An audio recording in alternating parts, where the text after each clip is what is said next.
What's up guys, I'm Newbie Dave and welcome to the Weekend Update. Let's get started.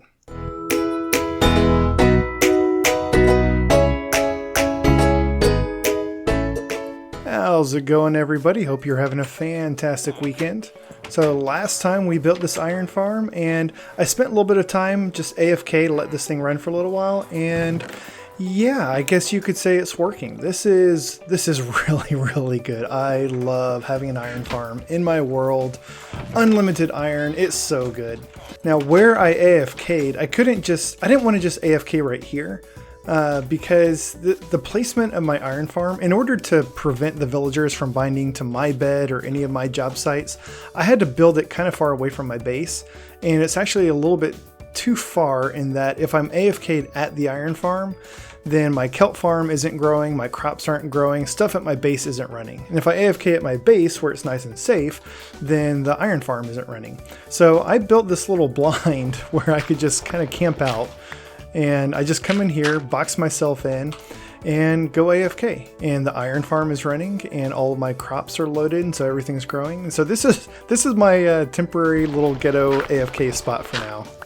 So what I want to do today is build a little bit more protection around my iron farm. It looks really good, and like zombies and creepers and stuff can't get in there, so that's good. But as I was watching my video with my family, like I always do, my son pointed out that the illager patrol that walked by, if they got close enough, they could actually start shooting the villagers over that little wall.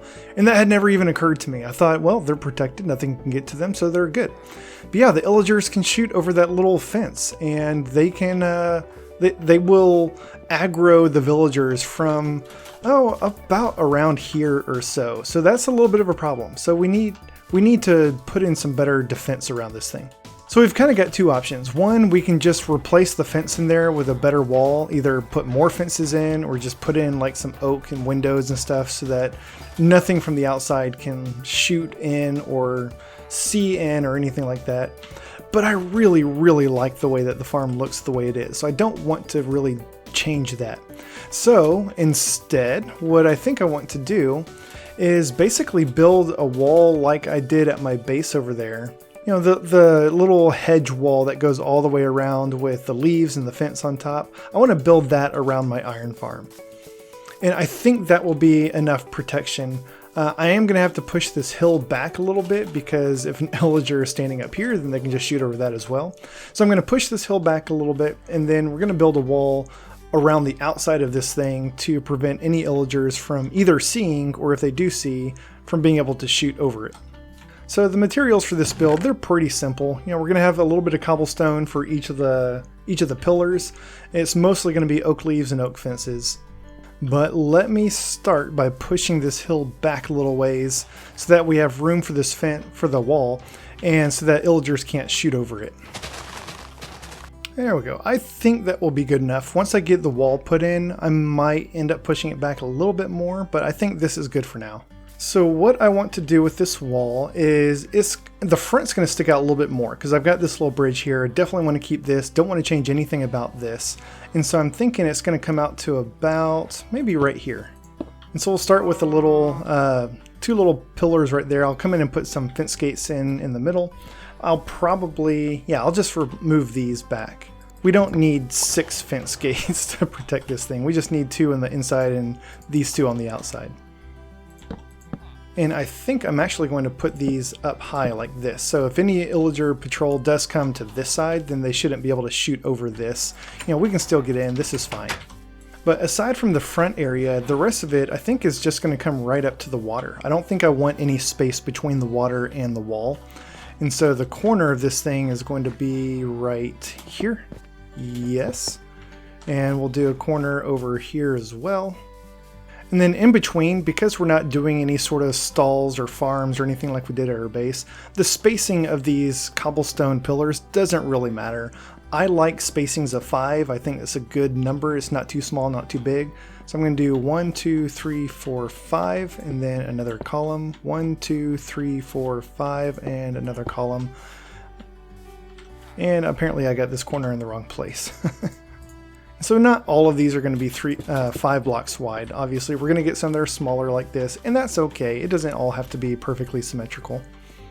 Same thing on this side, 1, 2, 3, 4, 5, 6. I'm just going to leave that at 6. I think it'd be weird to do like, yeah, that's close enough to 5. And then in between all these, like we did over at the base, we're just going to do oak leaves.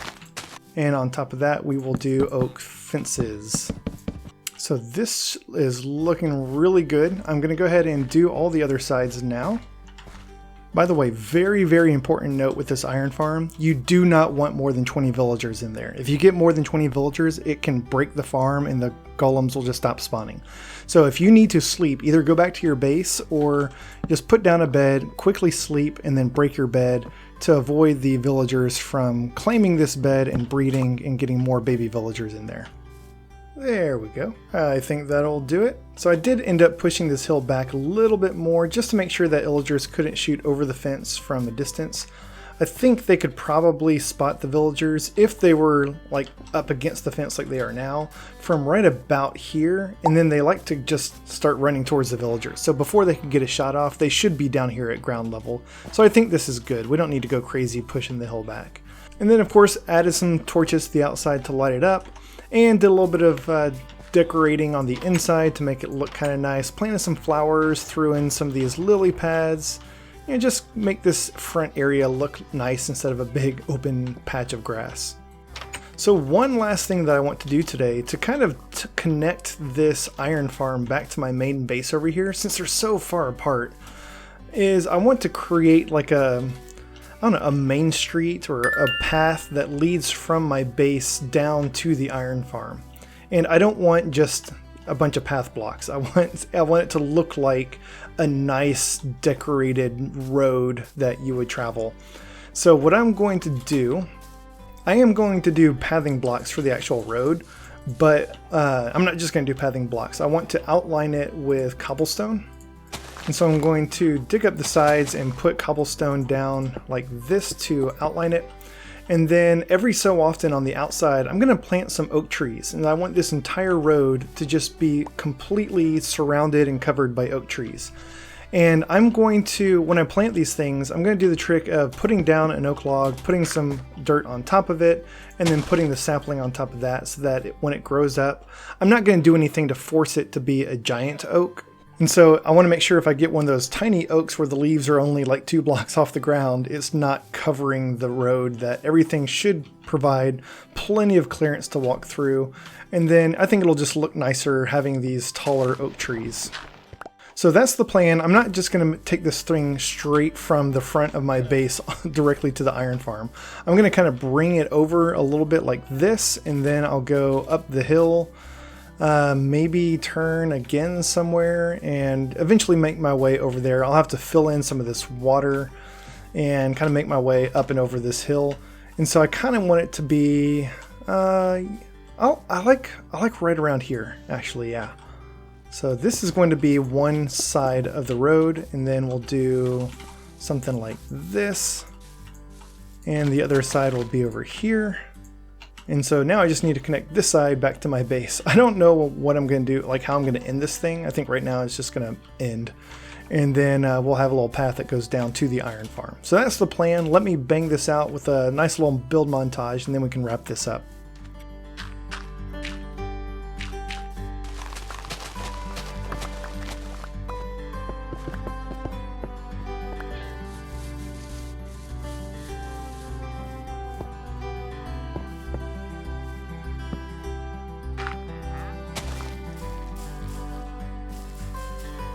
And there we go. Now I just need to wait for the rest of these trees to grow in. I've helped a lot of them along with some bone meal. I'm not going to go crazy. I'll just let the rest of them grow naturally. And as they grow, then I can come in and replace the dirt with oak, and it looks like it's just part of the tree. And so I'll come back and do that as these things grow. One last thing, this is looking so good. I'm really happy with how this has turned out. One last thing I want to do with this is every so often, especially on these taller trees, is just have a little piece sticking out and just hang a lantern from them here and there. I'm not going to do it on every one of them, but I do want there to be just some natural, I guess it's not natural, but some lighting on this path that is up in the trees like this. The other thing that I want to do is, you notice there's a gap between the trees. The spacing of this pathway is just like 1 block wider than the trees grow, except for the giant oak trees. And so I'm going to come in with some leaves and just kind of fill in that gap here and there to provide a nice canopy above this path. I'm not going to do it across the entire thing, but I'm going to do it in most places like this, so that you have a really nice canopy covering this whole thing. And you can see with some of these, I mean, this is where I planted the sapling. And so if that had been on the ground, then these leaves would be blocking the path. And that's what I was trying to avoid, and why I put all of these trees up 1 block. And that is going to wrap it up for today, guys. Thank you so much for watching. I hope you enjoyed this episode. I'm going to wait for the rest of these trees to grow in. And meanwhile, I'm going to go ahead and fill in the canopy with leaves so that there aren't all these big gaps in between all the trees. And I'll replace the dirt that they grew on with oak. And this thing is going to look so, so good when it's all filled in. So we got our nice wall around the iron farm to protect the villagers from any wandering patrols. We've got this nice road that will lead us from our base to the iron farm. As I do some more builds in this series, I'm going to try to do them kind of close to this road so we can have different branches that come off of it. I'll probably do something that comes off this road to get to my nether portal back there. And this road is basically going to be, like I said, Main Street. It's going to be the main avenue that brings everything in the base together. So thank you all so much for watching. Hope you enjoyed this episode. If so, please hit that like button, and while you're down there, feel free to subscribe so you'll get notified of future episodes as they come out. Thanks y'all, and have a great day.